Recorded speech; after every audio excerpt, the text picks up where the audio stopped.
ইংরেজি এই I বর্ণটিকে Roman সংখ্যায় 1 হিসেবে ধরা হয়, ভি বর্ণটিকে 5, এক্স এই বর্ণ বা লেটারটিকে 10, এল লেটারকে 50, সি কে 100, ডি কে 500 এবং এম কে 1000 ধরা হয়।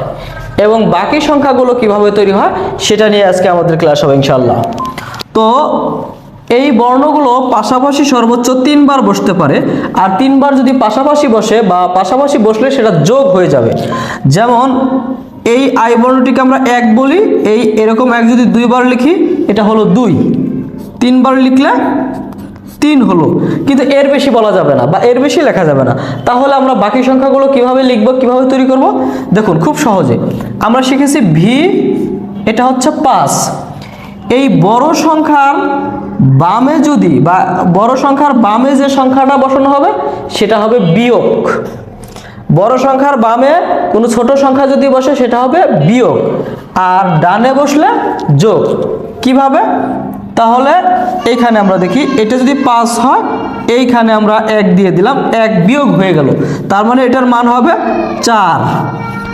এইখানে লিখলাম 5 এবং এটা যদি 5 হয় এর ডানে যদি আমরা 1 যোগ করে দেই তাহলে এটা হবে 6। অনুরূপভাবে 2 যোগ করে দিলে হবে কত? 7। 3 যোগ করে দিলে কত হবে? 8। কিন্তু 9 বানানোর জন্য আমরা কিন্তু এখানে 4 বার দিতে পারবো না, 3 বারই দেব। তাহলে আমরা আগে 10 নেব, বড় সংখ্যাটা আমরা নিয়ে নিই আগে 10। তো 10-এর আগে আমরা বিয়োগ করে দিলাম, এটা কত হলো? 9। এই যে এখন লিখলাম কত? 10। অনুরূপভাবে এখানে আমরা 11 লিখতে পারি, 12 লিখতে পারি, 13 লিখতে পারি।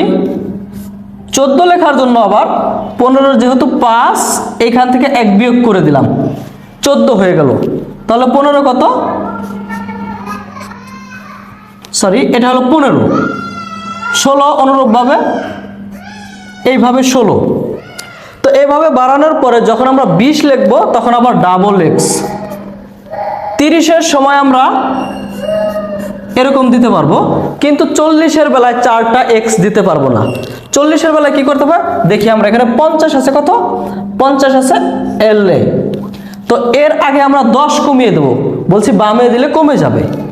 10 যদি বামে দিয়ে দিই, এরকম 10 কমিয়ে দেই তাহলে 40 হয়ে গেল এটা, আর এটা তো 50। তো এইভাবে 51 লেখার জন্য আমরা 50-এর আগে 1 দিলে 50-এর পরে এরকম 51 হলো। তো এইভাবে আমরা যেতে পারি। 60 লেখার জন্য আমরা লিখতে পারি এল দেওয়ার পরে এক্স, এটা হলো 60। ঠিক একইভাবে এভাবে আমরা 100 পর্যন্ত গেলাম। এখন আসি 100, আমরা কি শিখেছি? 100 শিখেছি সিতে, তো সি। তো এর আগে আমরা 90 লিখতে চাইলে আমরা এইখানে দেব এক্স, 10 বিয়োগ করে দিলাম। ডানে যদি আমি দেই এরকম সি এক্স তাহলে হলো এটা 110। অনুরূপভাবে ডিতে যদি হয় 500, আচ্ছা 3টে সি 300।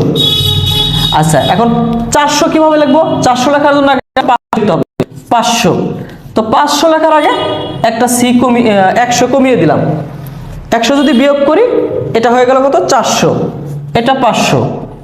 আবার ডির পরে যদি সি দেই তাহলে এটা হয়ে গেল কত? 600, কারণ ডিতে 500 সিতে 100, 600। তারপরে 601, 602 আগের 1000।